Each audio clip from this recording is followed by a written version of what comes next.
नमस्कार। श्री बालमुकुंद गुप्त द्वारा रचित आशा का अंत शीर्षक निबंध है, उसका सार करते हैं।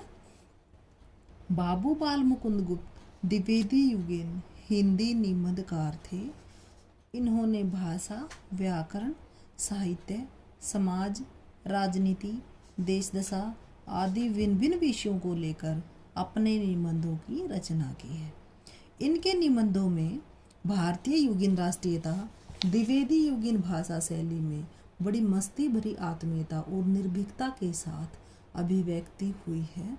किंतु इनके श्रेष्ठ निबंध राजनीतिक, सामाजिक, जनजागरण एवं राष्ट्रीयता की भावनाओं को लेकर लिखे गए हैं।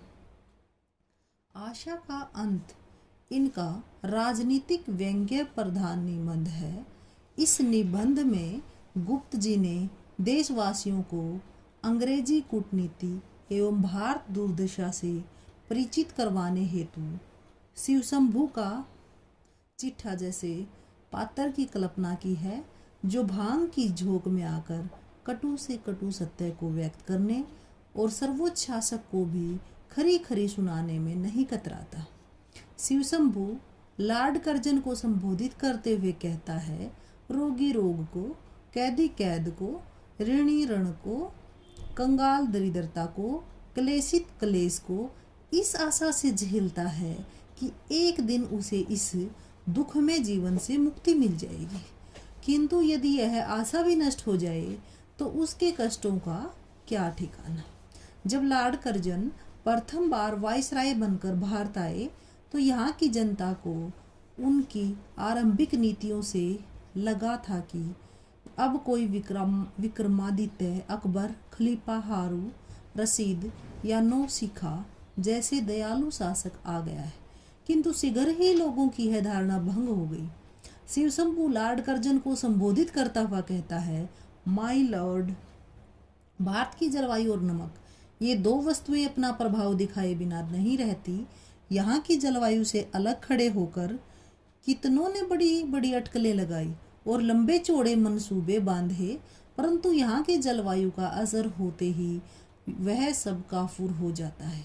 आपने दूसरी बार वाइसराय बनते ही पहले कार्यकाल के सभी अनुभवों को भुला दिया और आते ही ऐसे कार्य किए जो भारतवासियों के लिए कष्टदायक थे, जैसे कलकत्ता की म्यूनिसिपल कॉरपोरेशन की स्वाधीनता छीन ली, अकाल पीड़ितों के प्रति उपेक्षा का व्यवहार किया, देश में अकाल के बावजूद आपने दिल्ली दरबार किया। इतना ही नहीं, अनेक महत्वपूर्ण पद अंग्रेजों के लिए आरक्षित करके भारतीयों की भावनाओं को ठेस पहुंचाई। माय लॉर्ड, इस देश का नमक यहाँ के जलवायु का साथ देता है, उसका प्रभाव भी साथ साथ होता रहता है। वह विचार बुद्धि को नष्ट करता है, उदारता समाप्त करता है, आंख कान नाक बंद करके देश की निंदा करवाता है। आपने न केवल पार्लियामेंट में प्रतिनिधियों के भाषण पर प्रतिबंध लगाया, अपितु भारत को मिथ्यावादी धूर्त तक कह डाला और भारतीयों को झूठा और मक्कार कहा। गिरे को ठोकर मारना क्या सत्यवादी का कार्य है? दूसरों को मिथ्यावादी या झूठा कहने से व्यक्ति अपनी सत्यवादिता सिद्ध नहीं कर सकता। इसके अतिरिक्त यदि यूरोप या इंग्लैंड 10 वर्ष पराधीन रह जाएं, तो उन्हें सत्यवादिता और नीति परायणता का पता चल जाएगा। फिर भारत को तो पराधीन हुए सदियों बीत गई हैं। अब अंग्रेजों के देश पर विदेशियों का शासन था। उस समय आपके स्वदेशियों की नैतिक दशा कैसी थी, उस पर विचार कीजिए। भारत एक कर्मवादी देश है। कर्मवादी कभी असत्यवादी नहीं हो सकता। भारत आपके लिए योग्य भूमि है।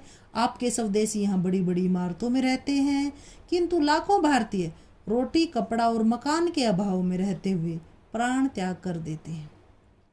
फिर भी ये लोग अपने राजा या शासक को दोषी नहीं मानते और कहते हैं सब हमारे कर्मों का दोष है। ऐसा कर्मवादी देश असत्यवादी नहीं हो सकता।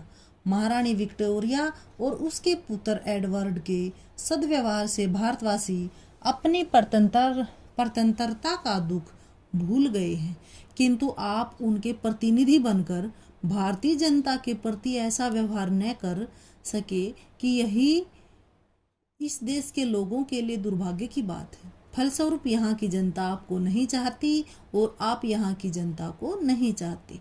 फिर भी आप यहाँ के एक बार नहीं अपितु दो दो बार शासक बने।